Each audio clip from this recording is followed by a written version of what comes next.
Jake Dalton had always lived for the thrill of the hunt, chasing after legendary treasures across the galaxy. He had navigated treacherous asteroid belts, outwitted dangerous alien syndicates, and unearthed riches that had been lost for millennia. But nothing had prepared him for the sudden, violent malfunction that ripped through his ship's systems as he approached an uncharted planet. One moment, he was reviewing planetary data.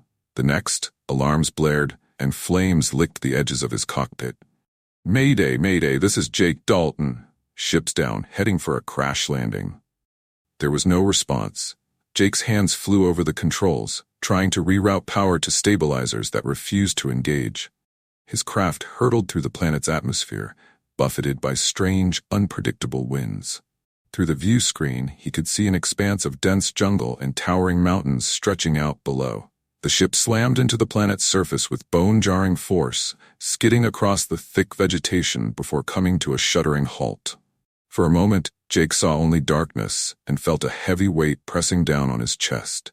The air was thick, humid, and clung to his skin. Groaning, he released his safety harness and pushed open the emergency hatch.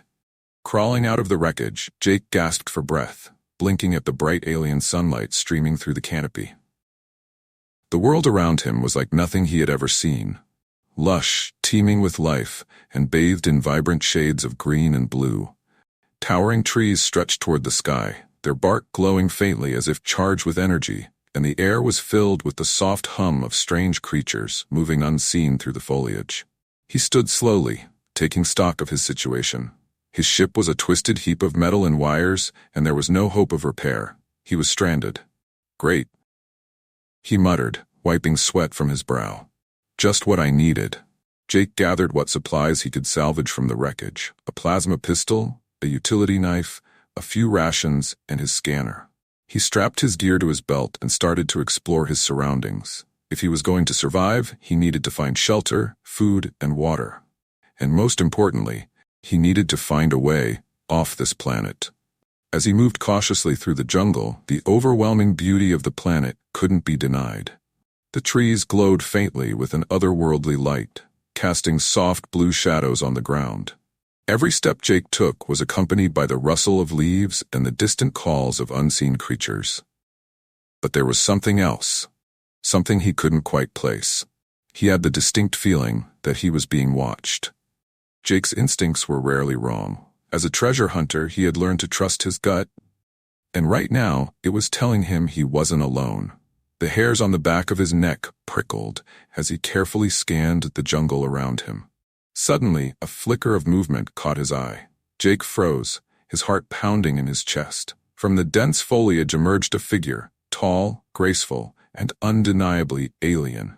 She stepped forward, her movements fluid, her skin a striking shade of deep blue that shimmered in the dappled light filtering through the trees. Her eyes, large and bright, were the color of molten silver. Watching him with a mixture of curiosity and caution, Jake's breath caught in his throat.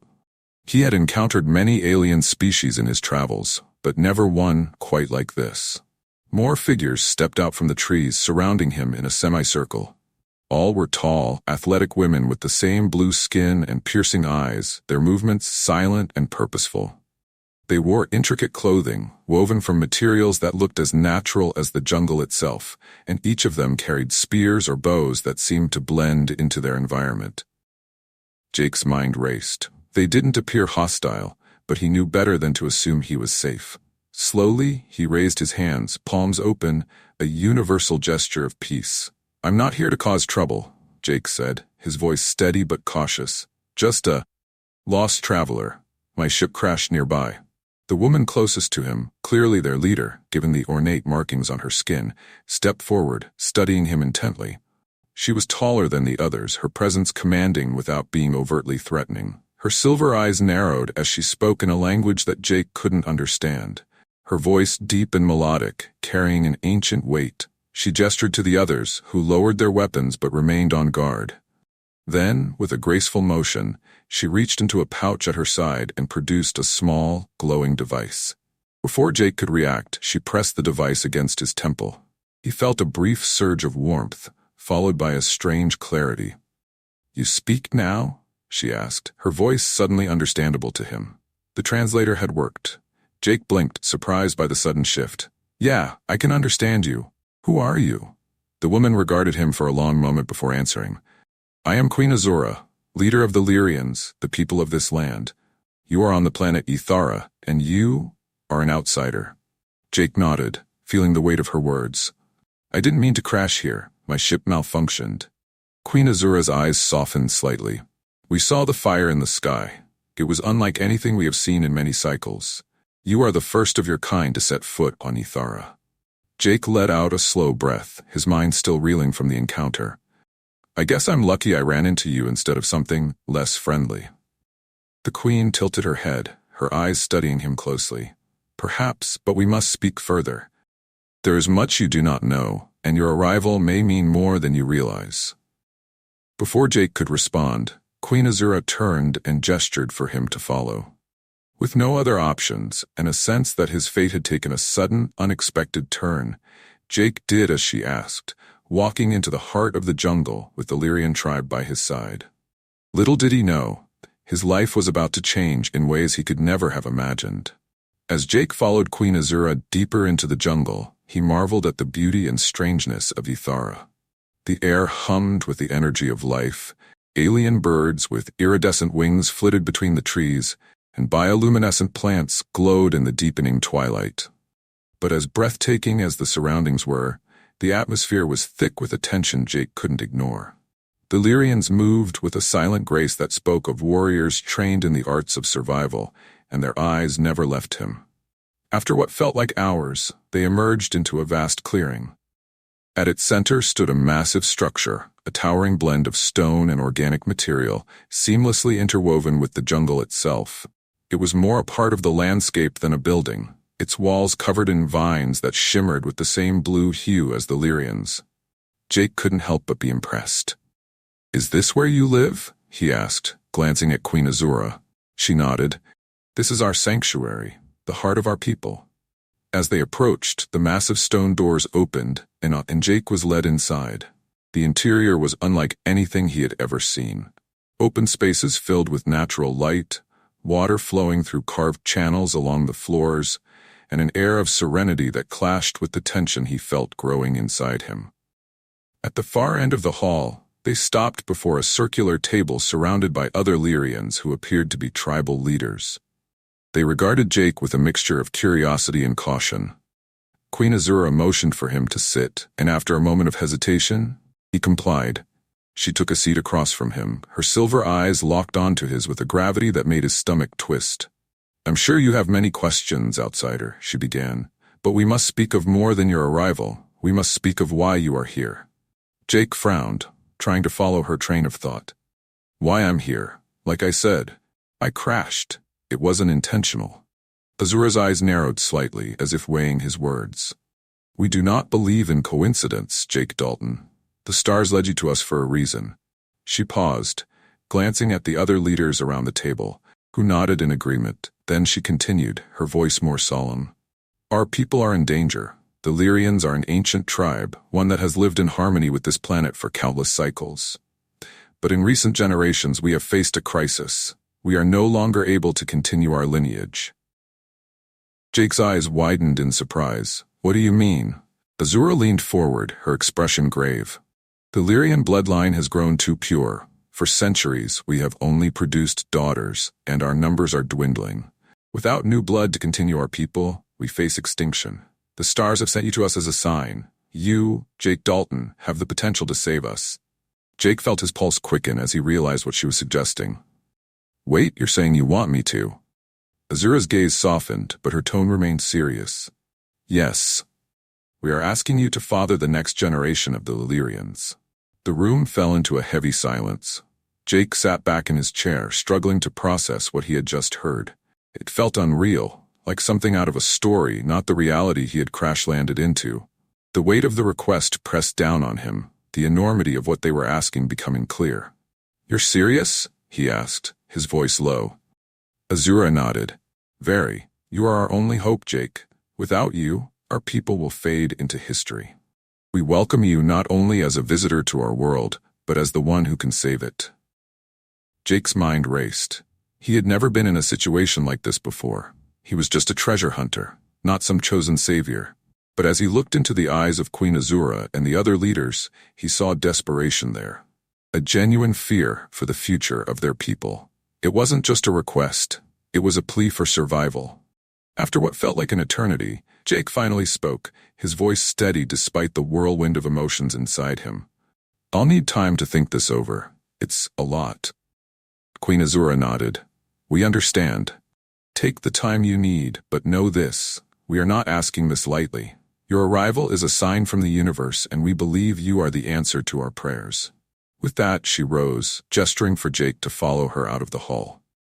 As they walked through the tranquil corridors of the sanctuary, Jake's mind churned with the enormity of what had just been placed before him.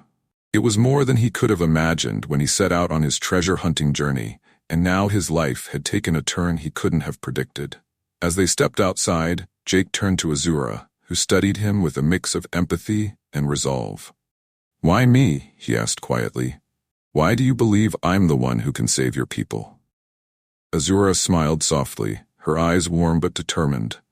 "Because, Jake, you have the heart of a wanderer, a seeker. You were led here for a purpose greater than yourself, and whether you realize it yet or not, you are meant to be part of something bigger." Jake felt a strange sense of calm settle over him, despite the storm of thoughts in his head. There was something about Azura's certainty that eased his doubt, even if only a little. He didn't know what he would do, but one thing was clear. His life had changed the moment he set foot on Ethara. The next morning, Jake awoke to the soft light filtering through the vine-covered walls of the chamber he had been given. The previous day's conversation replayed in his mind, and the enormity of the situation weighed heavily on him. It wasn't just about survival anymore. It was about an entire people's future, their legacy. They had placed that responsibility in his hands. As he dressed and stepped outside, he found Queen Azura waiting for him at the edge of the sanctuary. She greeted him with a calm nod, her eyes filled with an understanding that Jake appreciated. "I can see you've had time to reflect," she said, her voice soft. "Have you come to a decision?" Jake exhaled slowly, his gaze drifting across the lush jungle surrounding them. "I don't know if I'm ready for something like this," he admitted. "But I can't just turn my back on you, on your people. I don't know what my role here is supposed to be, but I'll do what I can." Azura's eyes lit up with gratitude. "Thank you, Jake. You do not have to carry this burden alone. We will guide you, and together, we will find the path forward." In the following days, Jake became more integrated into the life of the tribe. He spent time learning their ways, understanding their deep connection to the planet, and getting to know the Lian women. They treated him with a mixture of awe and respect, and though their customs were unfamiliar to him, he began to see the depth of their bond with each other and with the natural world around them. Jake also spent more time with Azura. Their conversations often drifted beyond the survival of the tribe, touching on their personal lives, their hopes, and the worlds they had both come from. Slowly, Jake found himself drawn to her, not just as the queen of a people who needed him, but as a person. Azura's strength, wisdom, and quiet determination resonated with him in ways he hadn't expected. One evening, as they walked together along the glowing river that ran through the heart of the sanctuary, Jake turned to her with a question that had been on his mind for days. "Why haven't you given up hope after all this time? So many would have." Azura smiled, the moonlight catching the edges of her blue skin. "Hope is all we have, Jake.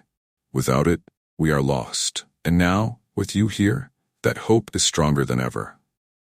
Their eyes met, and in that moment, Jake realized that his journey on Ethara wasn't just about saving a people. It was about finding something he had been searching for all along. A purpose greater than treasure, greater than adventure. It was about belonging. As the days turned into weeks, Jake's role within the tribe deepened, and his bond with Azura grew stronger. He had found a new purpose, one that he never could have predicted. Weeks had passed since Jake had crash-landed on Ethara, and in that time, the alien world that once felt so strange now felt familiar. The tribe of Lians had become his new family, and each day he found himself more immersed in their culture, their way of life, and their customs. Jake had been formally welcomed into the tribe with a grand ceremony, an event unlike anything he had ever experienced. It was held in the heart of their sanctuary, under the massive tree at the center of the village, whose roots spiraled down into the earth, connecting with the planet's core. The Lians believed this tree symbolized life, unity, and the continuation of their people. The atmosphere had been charged with excitement and hope, the air filled with the fragrant scents of the jungle and the rhythmic sounds of their music. Queen Azura had led the ceremony, draped in the regal robes of her people, her skin glowing softly in the evening light. She had stood before the tribe, speaking in their ancient language, telling them that Jake was not just an outsider who had stumbled upon their world by accident, but a gift sent by the stars. His arrival was seen as a sign from the universe, a chance for the Lian people to survive and thrive once more. For Jake, the ceremony had been both humbling and overwhelming. He had never been one to believe in destiny or fate, but as he stood before the Lians, with their eyes filled with hope and trust, he felt the weight of the responsibility he had accepted. They looked to him as the key to their future, and while that idea still felt foreign, Jake couldn't deny the connection he now felt to these people. In the days that followed, Jake began learning the intricacies of Lian life. The tribe was unlike anything he had ever encountered, deeply spiritual, yet also incredibly advanced. They lived in harmony with the planet, using its natural resources to power their technology in ways that were far beyond human understanding. Their homes, woven from the living trees and plants, seemed to grow organically with the jungle, and their energy sources were drawn from the natural currents of the planet's magnetic fields. Jake spent hours learning about their history, their struggles, and their beliefs. He also began forming personal connections with the women of the tribe, who treated him with a blend of reverence and curiosity. They were tall, strong, and stunningly beautiful, their deep blue skin shimmering like the waters of an alien sea. Their eyes, in shades of silver and violet, held stories of the ages. But more than their physical beauty, Jake was drawn to their strength, their resilience, and their unwavering commitment to their people. And then there was Azura. Queen Azura had been by his side almost every day since the ceremony, teaching him not just about the tribe's ways, but about the deeper connection they shared with the planet itself. She had become his guide, his confidant, and though he hadn't realized it at first, his closest friend. Their relationship had evolved beyond the formalities of queen and outsider. They spoke with ease, laughed together, and shared moments of quiet reflection as they watched the stars from the sanctuary's highest point. One evening, as they walked along the river that flowed through the heart of the jungle, Jake felt a growing sense of belonging. He had always been a wanderer, never staying in one place for long, always searching for the next treasure, the next thrill. But here, on Ethara, surrounded by these people and this land, he felt something he hadn't felt in a long time: peace. He turned to Azura, who walked beside him, her gaze calm and thoughtful.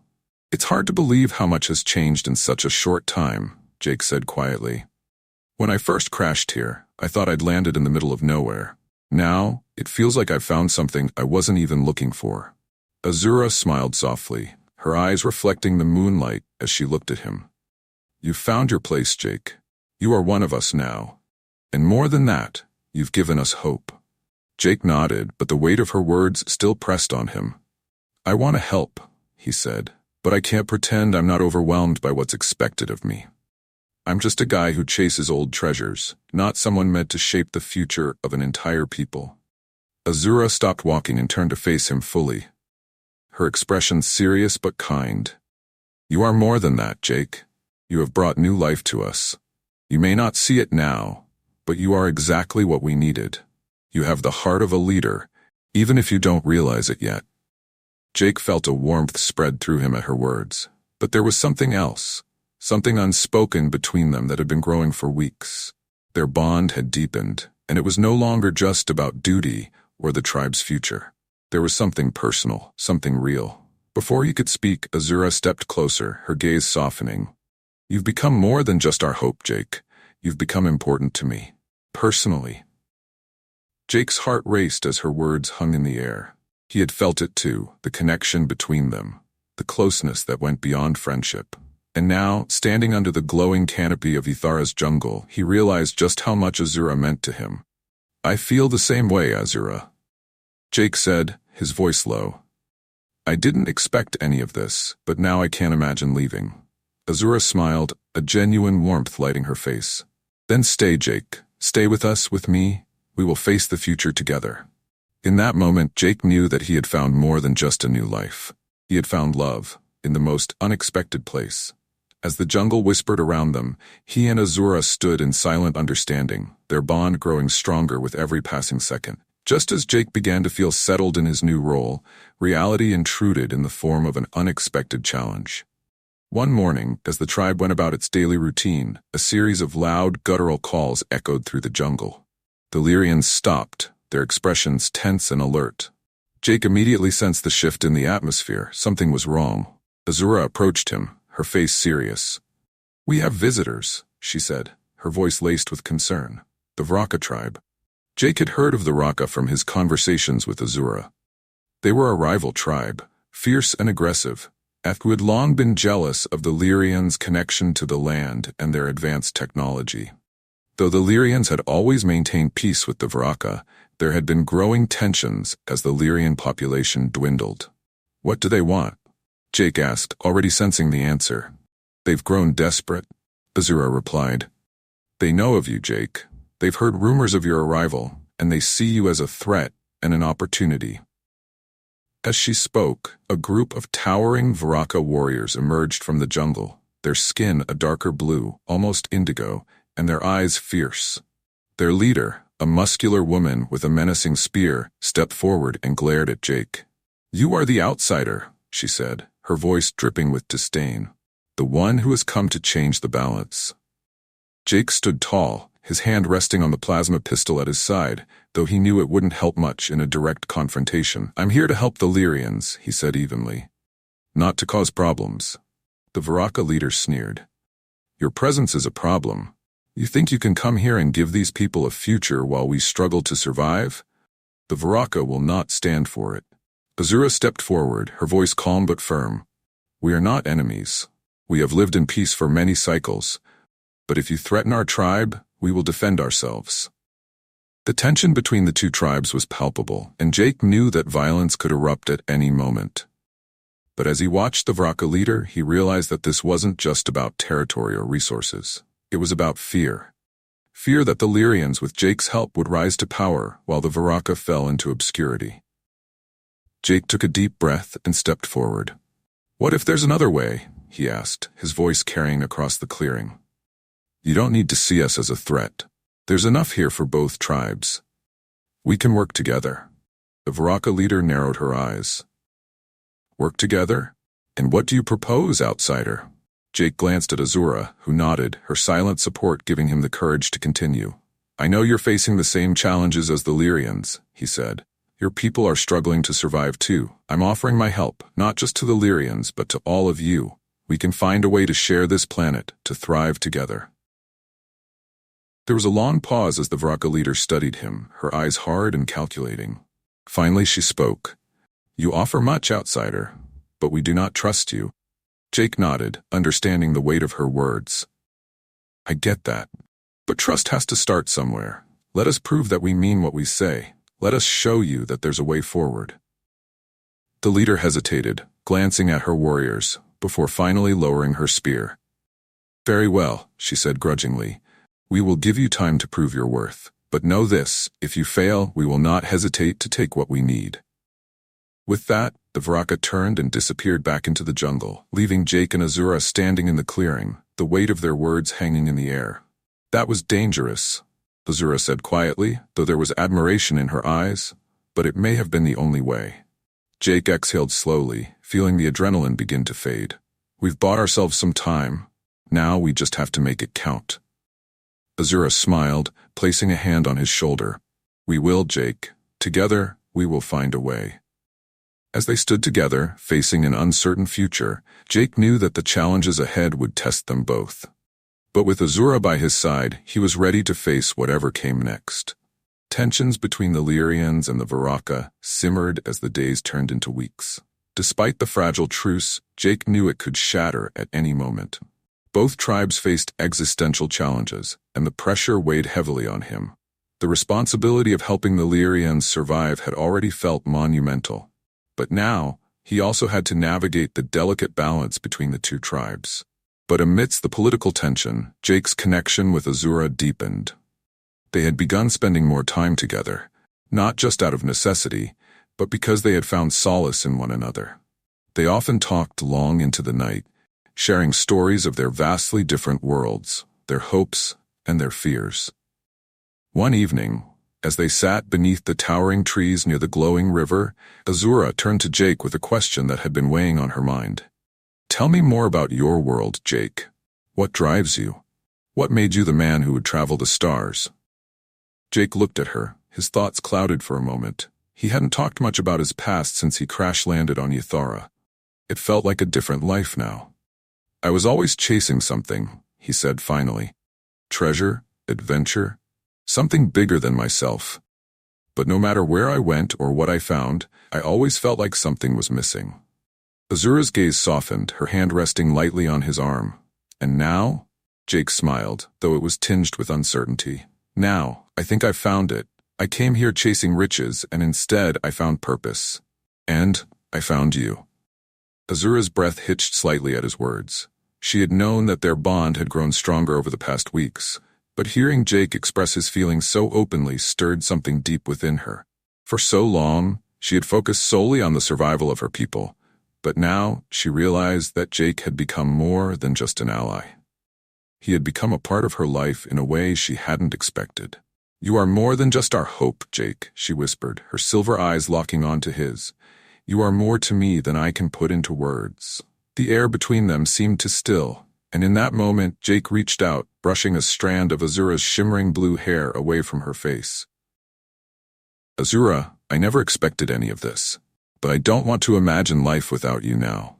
Slowly, their faces drew closer, and when their lips finally met, it was a soft, tender kiss that held the weight of everything they had shared and everything that was still to come. The jungle around them seemed to fade, leaving only the warmth of their connection. When they finally pulled apart, Azura smiled, her heart lighter than it had been in years. "We will face whatever comes next together," she said softly. Jake nodded, his resolve strengthened by their bond. Together. In the days that followed, their relationship became a quiet source of strength. While the rest of the tribe went about their daily routines, Jake and Azura shared moments of intimacy and laughter that made the heavy burdens they carried feel a little less daunting. But as much as Jake tried to focus on the present, the looming threat of the Varaka tribe lingered in the back of his mind. The peace they had negotiated was fragile, and he knew that the Varaka would not wait forever. They were watching, waiting for any sign of weakness. One morning, as Jake and Azura walked through the village, discussing plans to strengthen the tribe's defenses, they were interrupted by a messenger from the Varaka. "The leader of the Varaka demands an audience," the messenger announced, his tone flat but urgent. "She wishes to speak with you, outsider." Jake's heart sank. The time had come. The meeting with the Varaka leader, Zira, took place in the neutral territory between the two tribes.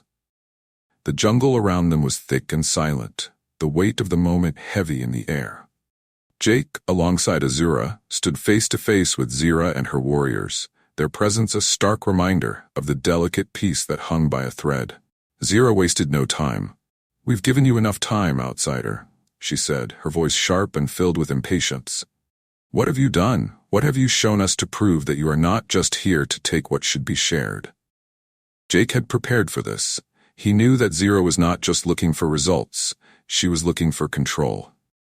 The Varaka were a proud and powerful tribe, and they would not simply step aside and allow the Lians to rise without challenge. "We've made progress," Jake began, his tone calm but firm. "The Lians are rebuilding their strength, but there's still more to be done. If you work with us, we can share resources, combine our knowledge, and ensure that both tribes thrive. This doesn't have to be a competition." Zira's eyes flashed with anger. "And why should we trust you? Your presence alone has tipped the balance of power. You claim to want peace, but I see the Lians growing stronger while the Varaka remains stagnant. What guarantees can you give us?" Before Jake could respond, Ethara stepped forward, her voice calm but unyielding. "Ethara, we are not enemies. You see the Lians as a threat, but we are only trying to survive, just as you are. There is enough here for both of our people if we work together. Jake has brought us knowledge that can help us all." Ethara narrowed her eyes, her stance rigid. "I will not allow the Varaka to be outmatched. If you grow stronger, you may turn against us." Jake saw the conversation heading toward a dangerous path and quickly intervened. "No one is turning against anyone. We're offering an alliance, not domination. The Varaka have strengths that the Lians don't. You are fierce warriors, and with your help, we could ensure that both tribes are secure." Ethara crossed her arms, considering his words. The tension was palpable, and Jake knew this was the critical moment. "If you want proof of our intentions, I propose this," Jake continued. "We can build a shared resource center between our lands, a place where both tribes contribute, where we can exchange knowledge, food, and technology. It would benefit everyone. You can oversee its construction alongside the Lians, ensuring that both tribes have equal access." Ethara's expression remained hard, but there was a flicker of interest in her eyes. She glanced at Ethara, then back at Jake. "And if we refuse?" Jake's voice remained steady. "Then we lose a chance to build something greater than either of us alone, and I fear that refusal will only lead to conflict neither of us can afford." There was a long pause, the jungle around them eerily quiet as Ethara mulled over his words. Finally she spoke, her voice low and measured. "I will consider your offer. But know this, if you deceive us, if you attempt to take more than your share, we will bring war to the Lians. And this time, we will not hold back." Jake nodded, relieved that the meeting had ended without bloodshed, but fully aware of the knife's edge they were walking. "You have my word, Ethara. We want peace, not war." With a curt nod, Ethara and her warriors turned and disappeared back into the jungle, leaving Jake and Ethara standing in the clearing, the weight of their conversation heavy in the humid air. Ethara turned to Jake, her expression a mixture of relief and concern. "That was dangerous, Jake. You gave them an offer, but now we have to deliver." Jake sighed, running a hand through his hair. "I know, but it was the only way to buy us more time. If we can show them that we're serious about working together, we might avoid a full-scale war." Ethara nodded, her eyes reflecting the burden they both carried. "We will make it work, together." As they walked back to the Lian village, the tension in the air remained, but so did the resolve. Jake had made a promise to Ethara, to her people, and now to the Varaka. He didn't know if peace would last, but he was willing to fight for it. And as long as Ethara was by his side, he knew he had the strength to face whatever challenges lay ahead. The tension between the Lians and the Varaka tribes had reached a boiling point. Despite Jake's efforts to maintain the fragile truce through cooperation and shared resources, not everyone in the Varaka tribe trusted the peace offering. Rumors spread that the Lians were growing stronger, preparing to strike against the Varaka and claim all of Ethara's resources for themselves. Jake and Ethara knew that even a single spark could ignite a war. For weeks, Jake had overseen the construction of the Shared Resource Center, a symbol of unity that he hoped would solidify the peace between the two tribes. Both Lians and Varaka worked side by side under his supervision, though the atmosphere was tense. Each side eyed the other with suspicion, waiting for an excuse to break the uneasy calm. One evening, just as the sun dipped below the horizon, Jake's worst fears came true. A group of Varaka soldiers, frustrated by what they saw as slow progress and emboldened by rumors of a secret Lian plan, attacked the resource center. They set fire to the construction site and ambushed the Lian workers, claiming that the Lians had betrayed them. Chaos erupted, and despite Jake's desperate attempts to intervene, both sides began to clash violently. Back in the Lian village, Jake and Ethara received word of the attack. Ethara immediately gathered her warriors, preparing to defend her people. But Jake knew that if they retaliated, it would be the beginning of a full-scale war. "We can't let this spiral out of control," Jake said, his voice strained with urgency as he addressed Ethara and her war council. "If we strike back, it's over. We'll lose everything we've worked for." Azura's eyes blazed with fury, but beneath the anger was a deep sadness. "They've attacked us, Jake. They've burned the symbol of our unity. How can we expect our people to trust them now?" Jake placed his hands on her shoulders, locking eyes with her. "I know you're angry, but this is bigger than just us. If we respond with violence, we're playing right into the hands of those who want war. We need to show them that peace is still possible." Azura hesitated, her brow furrowed in thought. She turned to her warriors, all of whom were ready to fight, ready to defend their tribe. But Jake's words echoed in her mind. "We must be the ones to break the cycle," she said softly, turning back to him. "But how?" Jake took a deep breath. "We go to them, now, no weapons, just us. If we can stop this before it escalates, we still have a chance." Together, they gathered a small group of unarmed Lian leaders and made their way toward the burning resource center.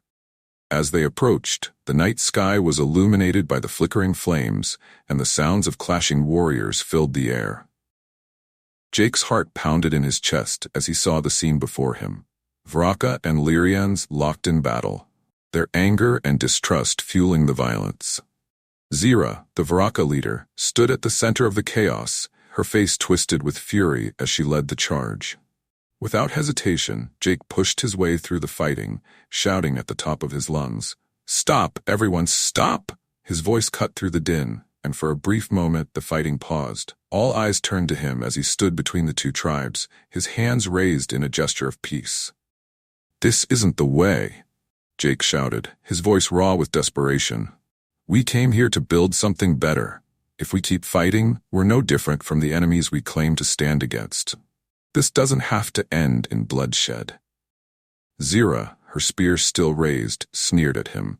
"The Lians have been plotting against us from the beginning. You think we can just forget their treachery?" "There was no treachery." Azura's voice rang out as she stepped forward, her tone firm but calm. "We have done nothing but try to build a future where both our people can survive. This attack was based on fear and lies, not truth." Zira's eyes narrowed, but there was a flicker of uncertainty there. The Vraka leader glanced at her warriors, many of whom were watching the scene with growing hesitation. The fighting had stopped, but the tension remained. Jake took a step closer, his voice softer but filled with conviction. "Zira, this isn't about pride or power. It's about survival. The resource center wasn't just for the Lians. It was for both tribes. We're offering you a future where we can share this planet, where we don't have to fight over every scrap of land." For a long, agonizing moment, Zira stared at him, her expression unreadable. The flame crackled behind her, casting eerie shadows on her face. Then, slowly, she lowered her spear. "If you betray us again, there will be no more talks," Zira said, her voice low and dangerous. "This is your last chance, outsider." Jake exhaled, the tension in his body finally releasing. "We won't betray you. Let's rebuild together." The warriors on both sides began to lower their weapons, the violence giving way to an uneasy silence. Jake and Azura exchanged a look of relief, knowing that they had averted disaster, for now.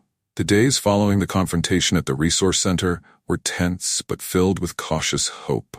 The damage to the site was extensive, but the Lians and Vraka, now under the watchful eyes of Jake and Azura, agreed to rebuild it together. Slowly, the trust that had been shattered began to mend.